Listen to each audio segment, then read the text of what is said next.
नमस्कार. सांगलीतून भारतीय जवानांप्रती कृतज्ञता व्यक्त करणारा एक कौतुकास्पद आणि विशेष उपक्रम समोर आला. शिवसेना क्रीडा सेनेच्या वतीने सिंदूर आर्मी महारक्तदान यात्रा आयोजित करण्यात आली आहे.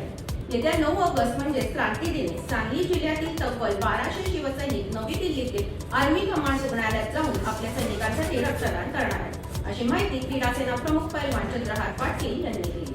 या अनोख्या यात्रेचा शुभारंभ 6 ऑगस्ट रोजी सांगली रेल्वे स्थानकावरून होणार आहे.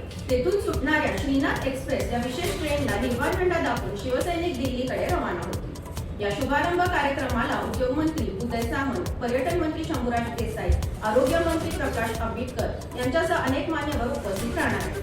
तसेच दिल्लीतील रक्तदान सोहळ्याला केंद्रीय संरक्षण मंत्री राजनाथ सिंह आणि उपमुख्यमंत्री एकनाथ शिंदे यांची प्रमुख उपस्थिती लाभणार आहे. देशाचे रक्षण करणाऱ्या जवानांसाठी सांगलीकरांचा हा उपक्रम खरोखरच अभिमानास्पद ठरत आहे.